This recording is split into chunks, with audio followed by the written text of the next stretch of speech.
And it was 2 days ago on July 19th, 2023, that I finished Ender's Game by Orson Scott Card. Oh, it's showing the reflection. Seriously, I need to stop finishing books on my phone so that I don't have to do this ever again. But I finished Ender's Game. Don't have all the time in the world, so we'll just jump right into non-spoilers. I have a list of small notes to comment on because I'm trying to shrink my videos as much as I can. But this book was not what I expected it to be at all. I didn't have any like specific expectations that I could like tell you or give you, but I was not expecting, first of all, the age of the characters. And the age of the characters is like one of the biggest deals in the book. It's one of the most emphasized things, and it really, honestly, like has the most themes in the book, is what the age of the characters are, how different ages interact between each other, whether it's adult and kid or kid with other kids, etc., and how kids are influenced by the things in their lives, or how kids grow up, or how kids should grow up versus how they actually do grow up. There are so many themes just related to age, the age of the characters, and I love how it was done. I love how it came across. For the first half, or maybe the first like 2/5 of the book, I was like, this is really weird. I can't really comprehend the age of these characters. I was like struggling with that at first, but once it started to like click in my head, it really fit together for me. So at first I was worried I was gonna have to say like, man, I feel weird about the age of these characters, but no, as the book progressed, it really came together for me, and I was like, yes, this works. Yes, this makes a lot of sense now that I think about it, especially with the climax. You really understand what is happening and why it happened that way. It is a little hard to relate to the characters because of the age they are and because of the experience they're having at that age. I don't think many of us can empathize with their experience because it is very different. But I think there are other things that make them relatable, and you can still get the vibe that they are kids, especially with a lot of like the sarcastic talk or like banter between characters. It's those scenes that remind you they are kids, and draw you back into remembering that rather than forgetting about it. So that was just a lot of rant about the fact that the main characters are kids, but seriously, it's really good. There's also some perspective changes into adult characters, and how that is done is it like lures the reader, and it kind of deceives the reader, like misleads the reader to assume the wrong things, and then those things get proved wrong later. And then it also makes the reader wonder about like, what are the ethics and morals behind what is happening here, and stuff like that. There's a lot of stuff about that too. Morals, ethics.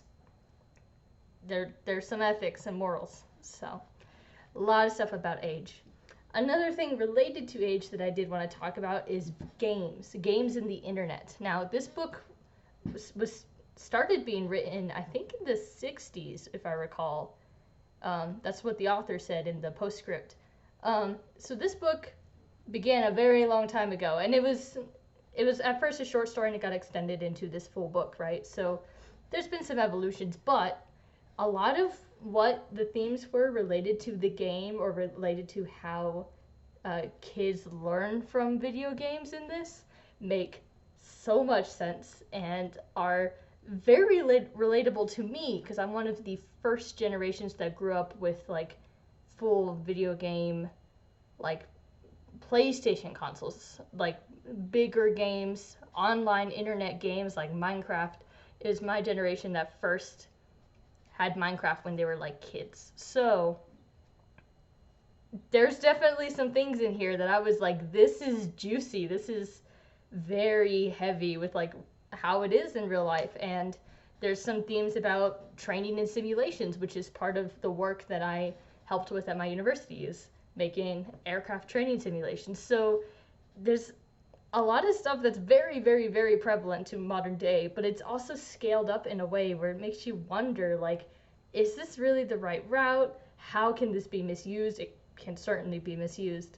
And so it gives you a lot of perspective as you're reading, like, oh, this can definitely be manipulated or used to influence this group of people. And especially with kids are very susceptible to a game. Um, they get very drawn into it. You get attached to your character, or you get disattached to your character. Both can happen. And I'll be talking about that more in spoilers. It's not necessarily a spoiler, but I have an anecdote, and I figured I'd just toss in spoilers instead. But there's a lot of themes on games, and I love how it was done, because the more I read it, the more it was prevalent, and it really, once you like get through the climax of the book and you recognize what all is happening, the name of the book, Ender's Game, and the amount of mentions of games makes a lot of sense, and I really like how that's put together. And because everything is in terms of games, it also makes it easier to read, because you're not switching how you perceive things. You just, after a while, you start to get into it. You're like, oh, everything's a game. Got it. So, not going to give too much context on what I mean by everything's a game, but as you read it, you start to piece it together. And I really like that. One of the things I mentioned just then was pacing. I think the pacing of this book was fantastic. It kind of feels like it should be longer than it is, especially given that the main character ages like, what, 6 years in the main part of the book, let alone the end? He ages a lot, but because of how the author summarizes certain fights or certain, like, escalations in his age, and how the author portrays the important scenes, it feels really fast-paced, but, like, subtly fast-paced. It feels right. It feels like the best pace there could be. So I love the pace of this book. It's not too long. It's definitely not too short, which I was thinking, like, this might be too short, especially when the climax was approaching. I was like, this book is shorter than it should be. But then I recognized what all was going on, and I was like, aha. So that's the second thing I was going to say about the pacing. It's deceptive. The author knew how to use the pacing to lead you to make assumptions, just like he did with the older character perspectives. So I really like it. I really like how it was done. Already kind of mentioned the characters, but I did grow very attached to the main character, Ender. Usually when you live in the perspective of a character that isn't an Abercrombie character, I'm kidding. I haven't read Abercrombie enough to actually say that. But when you live in the perspective of a character that's not a terrible human being, you usually get attached to them. But I think Ender, like, I feel kind of empathy or sympathy with him. I think I feel both, depending on the situation. Sometimes it's sympathy because I can't really pull any experiences in my life that I can really empathize with Ender with. But sometimes I can empathize with him in certain experiences. So I really grew attached to him, and towards the end, when he actually started to, like, kind of act like my age, even though he was much younger than me, I really could, like, start, like, seeing the routes he would be going down as he ages and stuff like that. So very interesting, very much grew attached to him.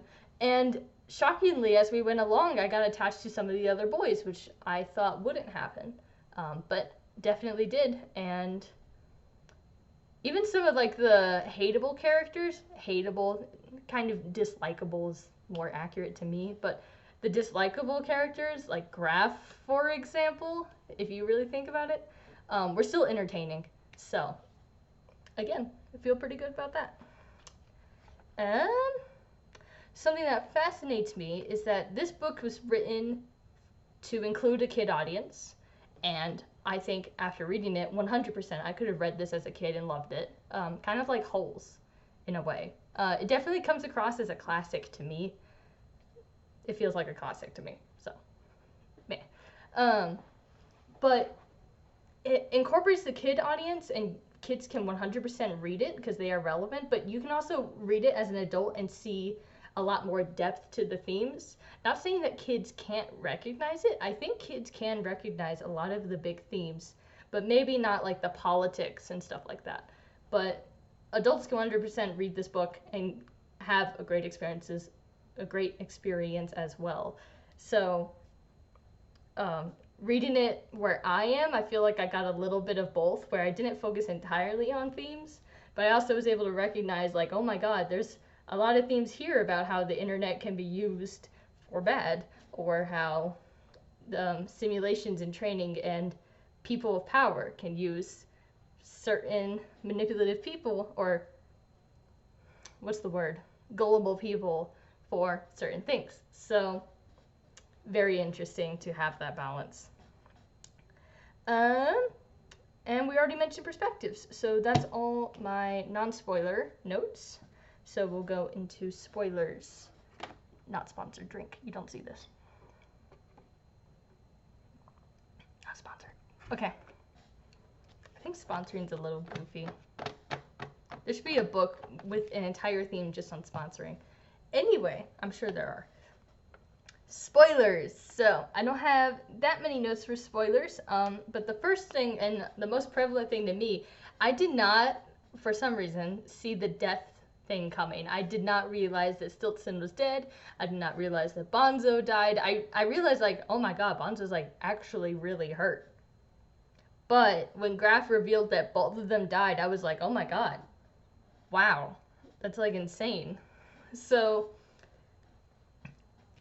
it became a very important, relevant plot point, because if Ender found out that he killed them before he killed the aliens, then I 100% think he would have, like, broke down or, like, quit or stopped. And he kept thinking, like, I'm gonna stop playing your game. I'm gonna stop playing your game. But every time he thought it, he keeps playing the game. He did the same thing with the fantasy story, and this is one of those very subtle themes.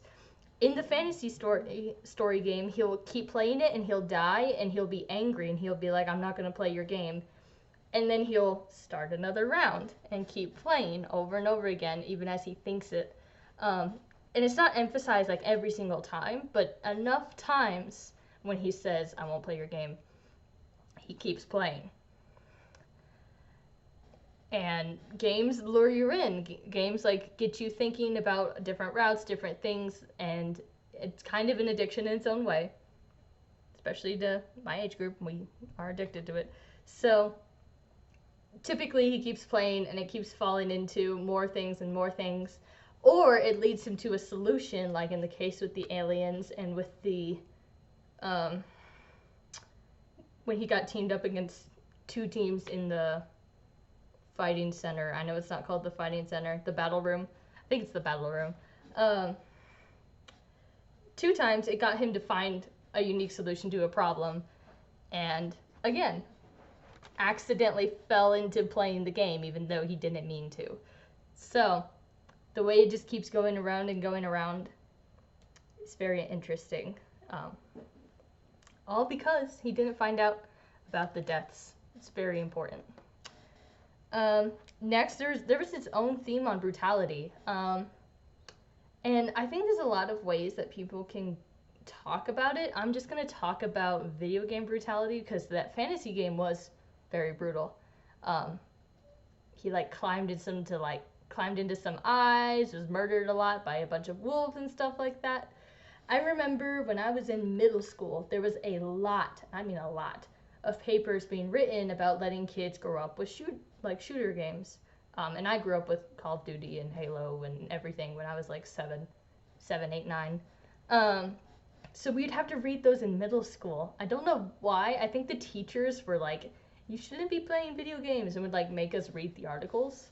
But we read the articles in middle school, and every time people were arguing of, like, does it really matter? Would kids just develop a sense of what a gun is anyway? Which, from what I gathered, the studies are yes, we would, whether or not we had a video game on it.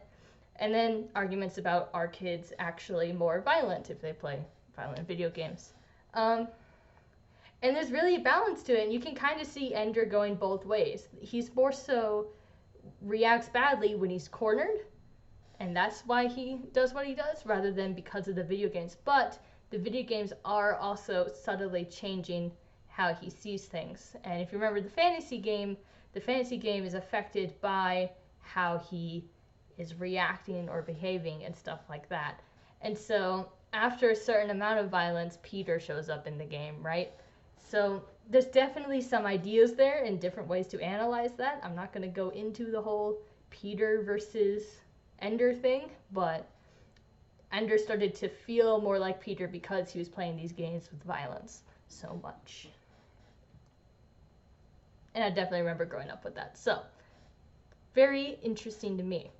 I don't think I could actually punch someone if I was angry at them, but it's still something probably talked about today, just probably less than at that time period.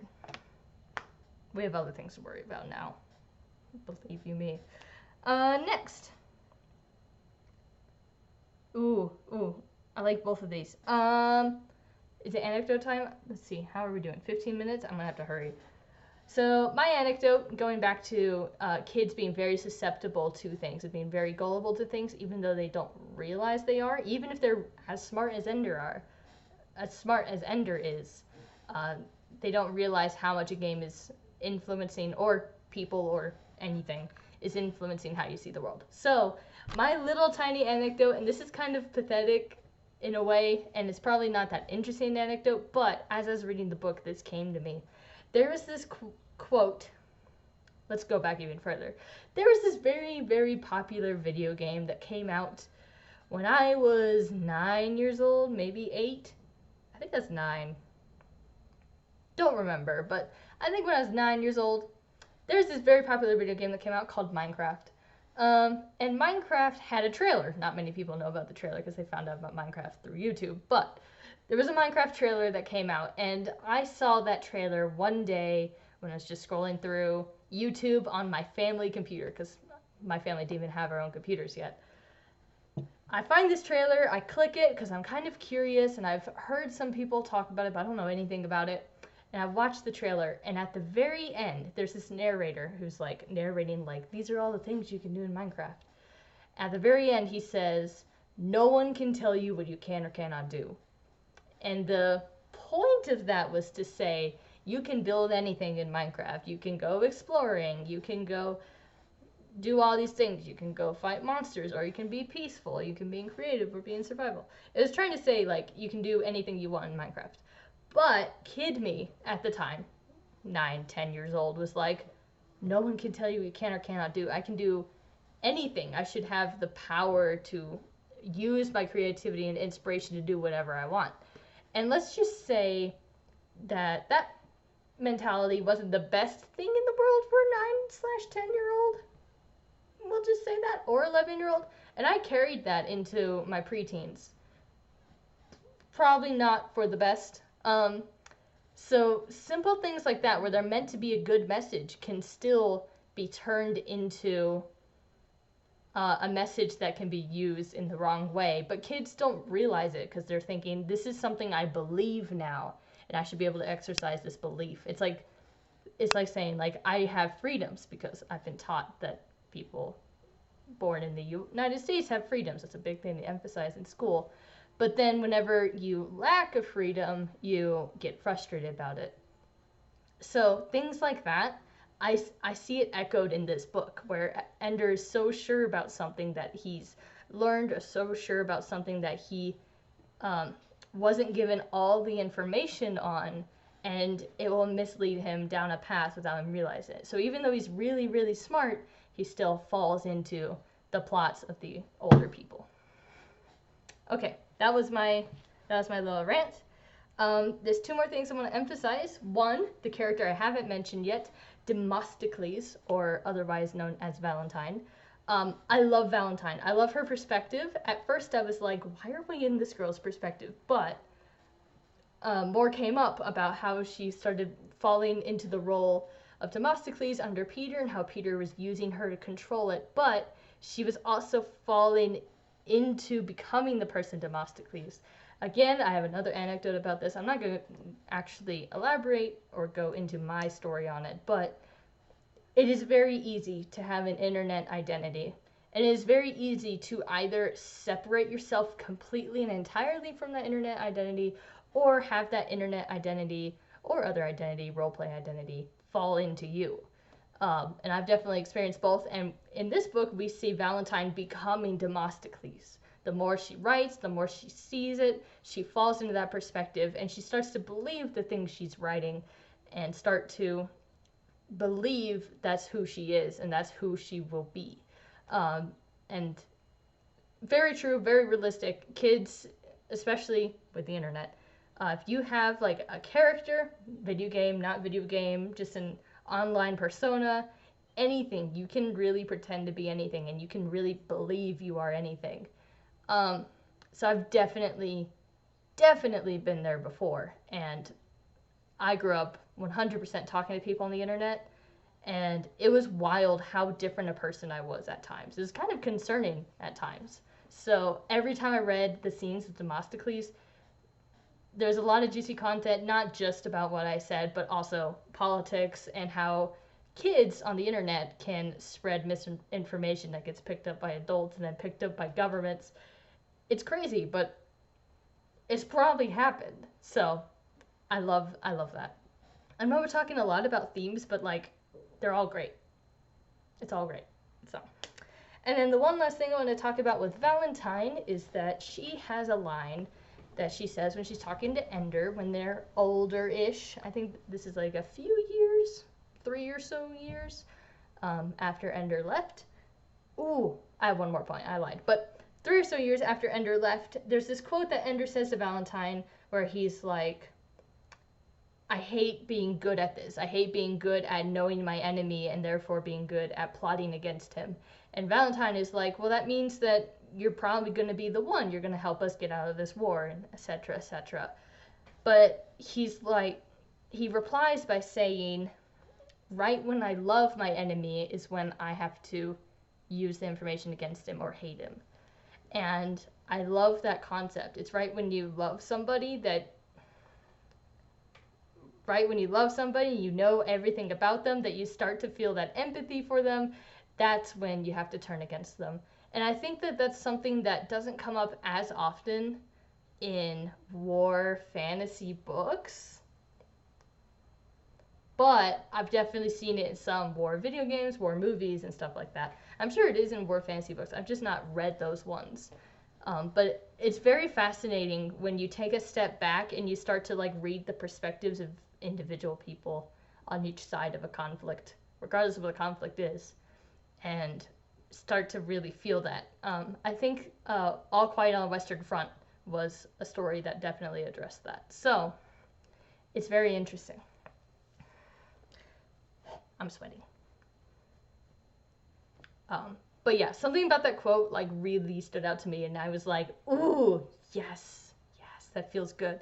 So, very good. And then, really there's a lot more things I could talk about.